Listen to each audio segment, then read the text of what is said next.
Hello guys, Art-Teeves here. This is the second video of this Spaceship series that covers the process of texturing our simple spaceship in Substance Painter. The previous video covered the process of modeling this spaceship as a single object in 3ds Max 2024 and UV unwrapping it in Rhizome. Anyways, let's get started. My baking process is fairly consistent. I typically set the maximum ray count across all tabs, though it doesn't make a significant difference, since we are bypassing the traditional high to low poly baking workflow here. The key steps are disabling the ID section and setting the subsampling to 16. We are baking this model at 4K resolution with 16 pixel padding, primarily for demo purposes. Since it's not a hero asset, a 2K map with the same padding would actually be a more efficient choice. As I mentioned in my previous video, if you are new to Substance Painter, I highly recommend checking out Learn Everything About Substance Painter by Production Crate. It covers some great techniques for building your own smart materials and tweaking settings, many of which you'll see in my workflow. Since that video already explains the fundamentals well, I won't rehash it here. Instead, let's focus on applying those principles in a practical way. I love combining exaggerated stylized forms with semi-realistic textures. It creates that charming dollhouse miniature aesthetic I'm so fond of.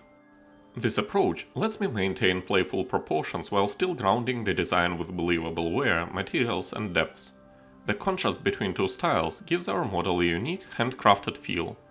First things first, I add a preset Still Stain smart material. It will serve as a background for the custom smart material we create. I alter its settings slightly. First, we want to change the projection method for our smart materials to triplanar, so that most UV seams disappear entirely, and we don't have to cover them manually.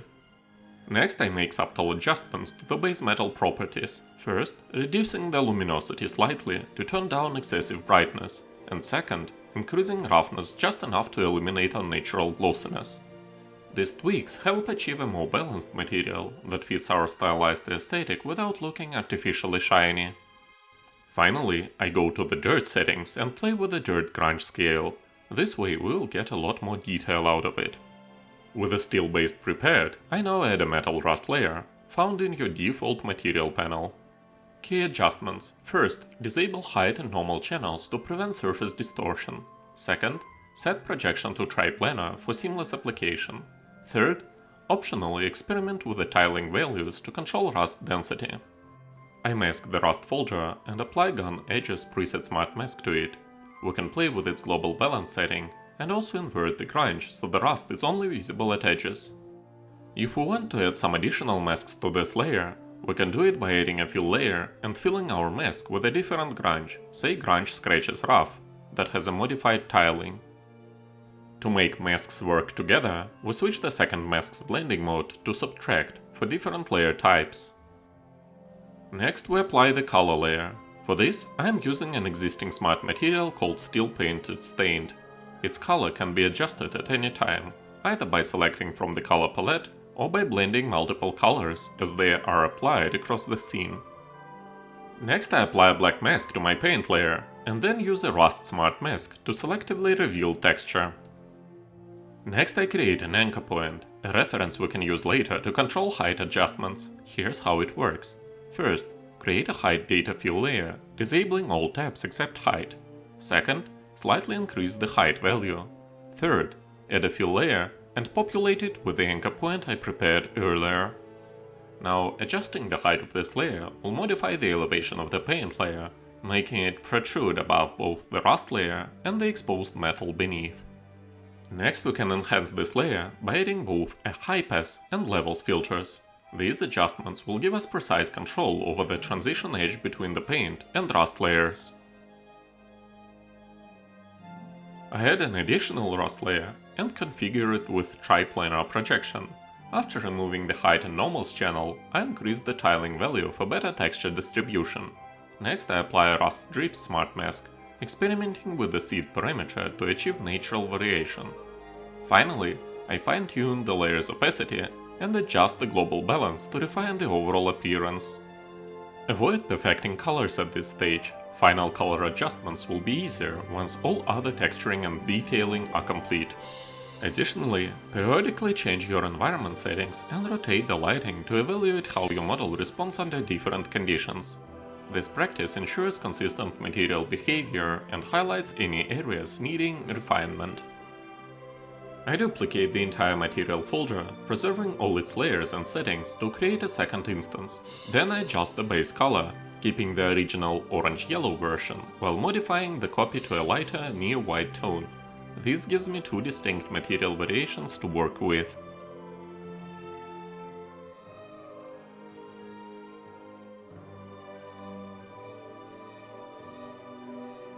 I begin by creating a dedicated height layer, then apply a black mask to block all initial height information. Using the Follow Along Path tool on the paint layer within this mask, I carefully trace the boundaries between panels. For maximum precision, I reduce my brush size to a minimum, while pushing hardness to 100%, creating sharp divisions. The brush choice remains flexible. This method builds clean, adjustable separations directly into the height channel, while preserving the ability to tweak the effect later.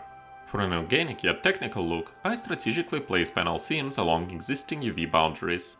Using this unconventional masking approach, the natural texture breakup from UV seams transforms into intentional panel divisions.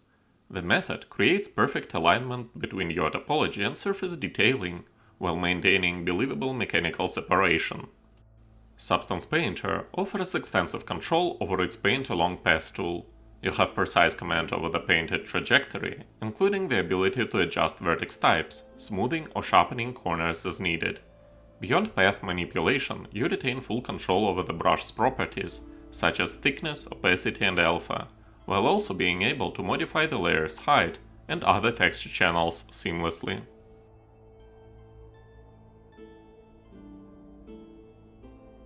Once my borders are finalized, I return to my pre-made white paint layer, add a mask, and use the Paint Along Path tool to outline the edges of the white panels. Next I fill these bordered areas with a solid paint layer. Since this fill layer sits beneath the panel borders layer, it won't interfere with any rust or weathering, even if the fill slightly crosses the borders.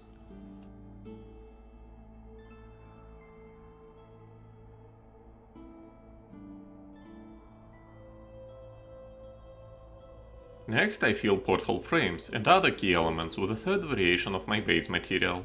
The color at this stage isn't necessarily final. It's often better to fine-tune hues later, once the full color blockout is complete. Since all major layers remain editable, adjustments can be made non-destructively even after the initial path. Balancing dull colors is inherently easier than managing bright ones, so this approach can be especially helpful if you're still developing your palette selection skills. Here's how I apply this. First, duplicate one of my existing material folders. Second, apply a black mask to hide the entire material. Third, reveal the material selectively on each frame using the Polygon Fill tool for precise control. Next I duplicate the frames layer and create a red variant specifically for the hatch's valve on the top of the spaceship. As before, I apply a black mask to the layer and use the Polygon Fill tool to reveal the material only on the valve. The same frames layer is also applied to the top hatch door for visual consistency. While detailing, it's important to avoid excessive material variations. Too many differences can make a model look unintentionally eclectic. To maintain harmony, I reuse the frames layer for the bottom model, where the landing legs attach, ensuring a unified aesthetic across the entire spacecraft. The same frames layer extends to the metallic components of the spaceship's landing legs, ensuring visual cohesion across structural elements.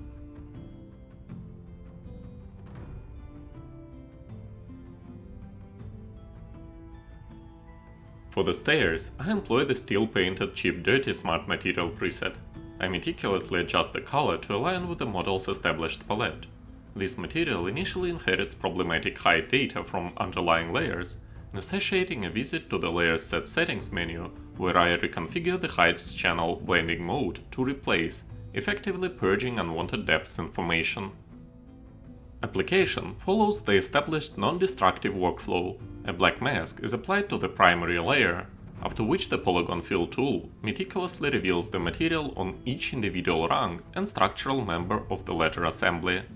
This methodical approach guarantees precision while maintaining full editability throughout the texturing process. The engine nozzles utilize a modified version of the steel gun painted smart material with subtle adjustments to its color layers. To prevent interference from underlying rust textures, the height channel blending mode is set to replace. Additionally, the projection method is switched to triplanar to eliminate visible UV seams.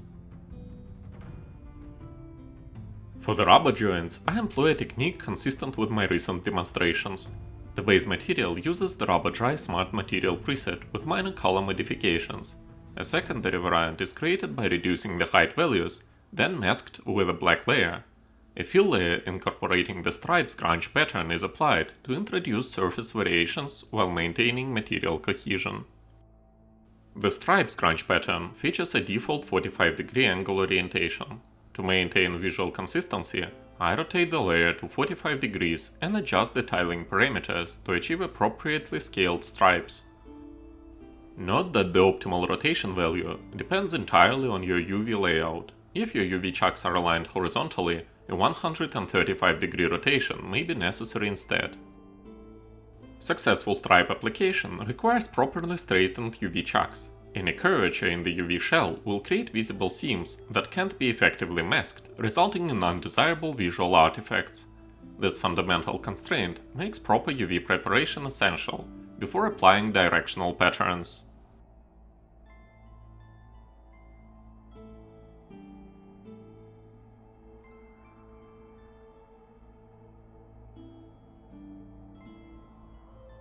The Portholes utilize the Glass Visa Smart Material preset.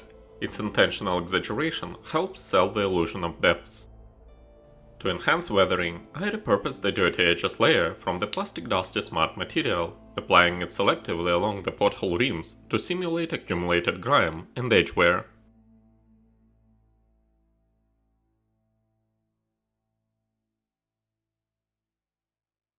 Texturing plastic elements is fairly straightforward. Substance Painter provides an excellent default smart material for plastics, and the only adjustments I typically make are to its color and the opacity of the built-in dirt layer.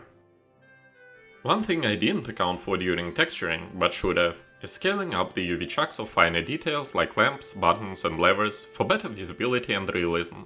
I fixed it off camera. I apply colors to these parts differently by duplicating the plastic layers, masking them, and using the polygon fill tool. You know how it goes.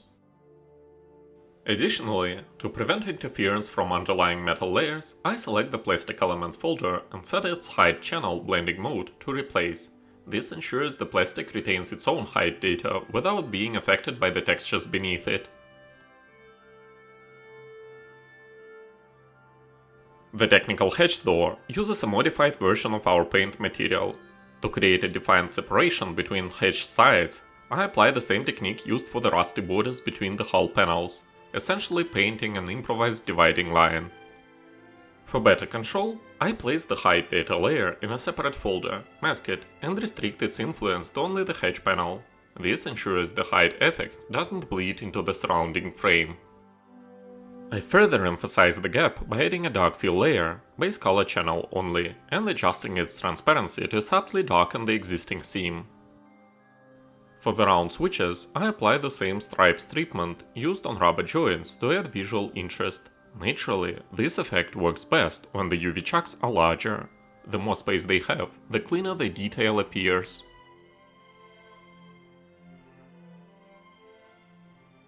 The best way to add rivets to your panels is very similar to creating rust borders. The main difference is increasing the spacing between brush strokes.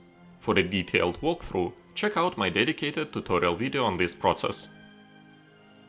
We can also adjust the metal settings for the rivets to avoid unusual height data and ensure the roughness isn't too low. Naturally, we will want to increase the height of the rivet metal to make it stand out. You can experiment with the spacing between rivets, their size and even their placement angle. This helps create a unique, handcrafted look for your model.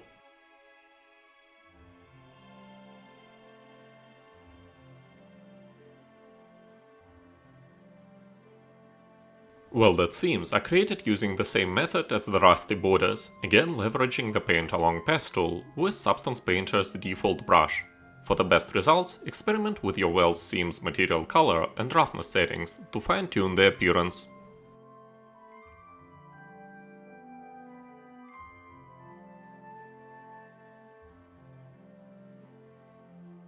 To hide any remaining visible UV seams, create a new paint layer, set all of its blending options to pass through, and use the clone stamp tool, adjusting the brush flow as needed for natural result. For final touches, first, add a fill layer with high roughness and mask it to the ship's legs using the Ground Dirt Smart Mask. And second, introduce a dark fill layer masked with a dust-stained Smart Mask for subtle weathering.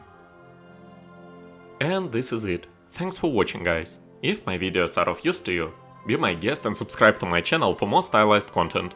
And most importantly, have a great day.